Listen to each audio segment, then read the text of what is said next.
Ito ang reading mo, Aquarius. Welcome back to our channel. Naway nasa mabuti kayong kalagayan while watching the channel. Kayo nang bahala magpalit-palit ng situation nyo sa reading ko.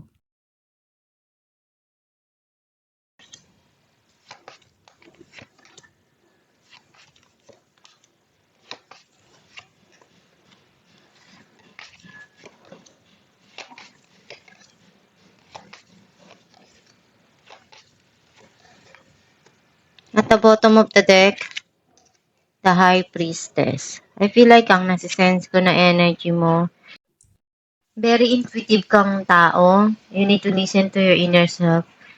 Yung gabay mo nagbibigay sa'yo ng magandang advice na makakatulong dun sa sitwasyon mo. Some of you, you're keeping a secret for your own self na pwedeng ayaw mong ipaalam sa iba dahil kailangan. Ang mensahe ng card mo, at the back of your mind, may mga kailangan kang pag-isipan ng mabuti na desisyon.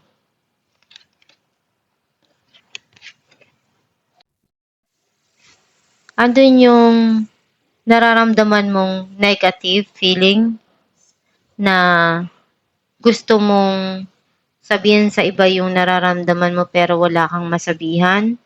Some of you, you feel left out in the cold or nagkukulang sa budget. Andun yung kagustuhan ng puso mo, kung ano yung gusto mong gawin, mga pangarap mo na gusto mong maabot. And some of you, pwedeng meron ditong tao na nag-a-advise sa'yo na pwedeng makatulong doon sa sitwasyon. May new journey kang tatahakin dito na handa ka nang harapin. May darating na bagong opportunity, career, or trabaho para sa'yo. Some of you, relationship, naging maganda yung connection nung dalawang tao.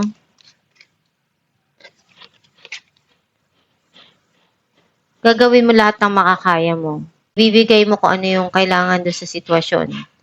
And natuto ka na. Hindi ka na basta-basta magpapatalo, magpapadala sa kahit ano. Ang mahalaga sa'yo, makuha mo kung ano yung para sa'yo. May tao na nagbibigay sa'yo palagi ng magandang advice dun sa sitwasyon. Some of you pwedeng nagsusungit or may mga kailangan kang harapin dito at pag-isipan ng maayos na desisyon. Ginagawa mo lahat ng makakaya mo para maabot yung mga pangarap mo. At hindi ka magpapatalo sa kahit sino man. Pag gusto mo, gagawin mo lahat para makuha mo at maabot yung mga pangarap mo. Clarify natin the moon.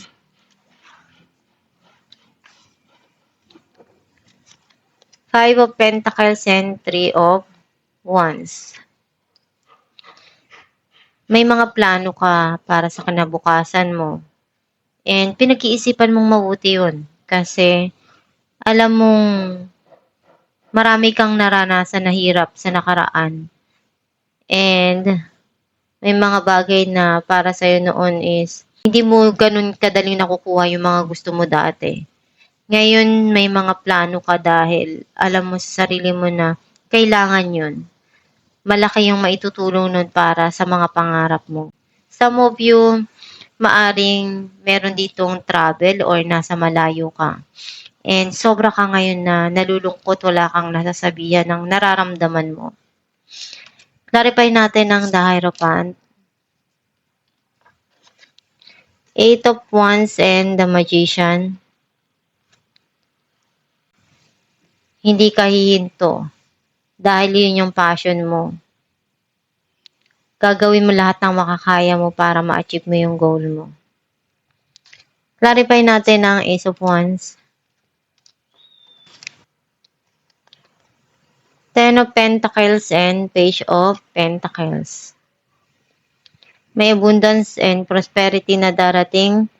Some of you, nakita ko na meron ditong hinahanap mo na long-term na relationship na gusto mong makuha.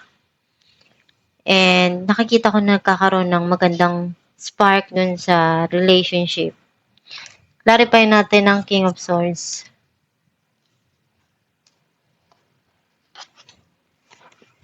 Three of Pentacles and the Wheel. You're building your future. Nagkaroon na ng end yung cycle sa nakaraan. May new cycle na papasok dito sa buhay mo. Andun yung mapayapa, masaya ka dahil unti-unti mong nabibuild yung kinabukasan mo. Clarify natin ang Five of Pentacles. The Hierophant and Two of Wands. May marriage na involved dito. Maaring yung situation is nasa malayo kayo sa isa't isa at hindi mo makausap yung tao ng maayos or nagkakaroon ng sitwasyon na hindi nagkakaintindihan. Clarify natin the Fool. Six of Swords and Temperance. Gusto mo nang kalimutan yung mga nangyari at magsimula uli. Unti-unti ka nang nagiging okay, nag-heal ka na. Kailangan mo lang i-balance yung mga nangyayari sa buhay mo at dumarating, habaan ng pasensya. Huwag magpadalos-dalos sa desisyon para hindi ka magkamali at pagsisiyan sa uli. Kung ano yung mga desisyon mo. Clarify natin ang Seven of Wands. Ten of Cups and Eight of Pentacles. May darating dito na long-term na emotional happiness para sa'yo. Nakikita ko na unti-unti mong na-achieve yung mga goal mo.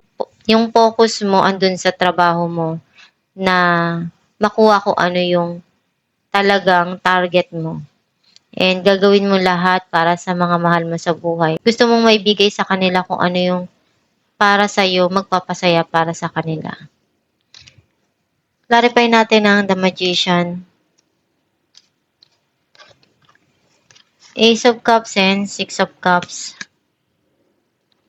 Pinupunuan mo palagi yung pagkukulang sa bawat sitwasyon na dumarating sa buhay mo. Some of you, itong past person mo, gusto niyang bumalik kasi gusto niyang magsimula uli. Gagawin niya lahat ng makakaya niya para may ayos yung mga nangyari, yung mga sitwasyon. And andun yung pagsisimula sa relasyon at some of you, andun yung masaya ka kapag nakakatulong ka sa iba. Kasi isa yun sa talagang goal mo. Kung ano yung meron ka, gusto mong ibigay sa mga mahal mo rin sa buhay, yung kaya mong tulong para sa kanila. Alamin natin kung ano mensahe ng iyong gabay.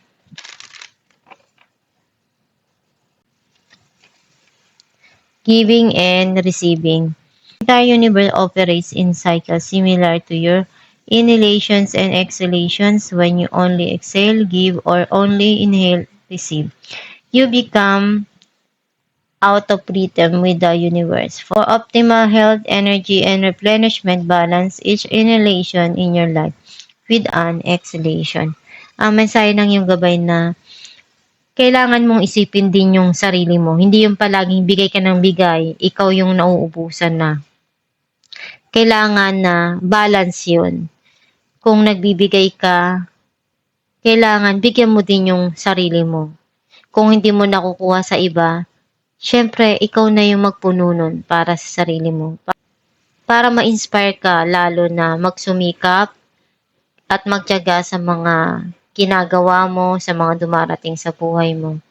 And lalo kang ma-inspire dun sa mga pangarap mo na sipagan pa lalo na maabot yun.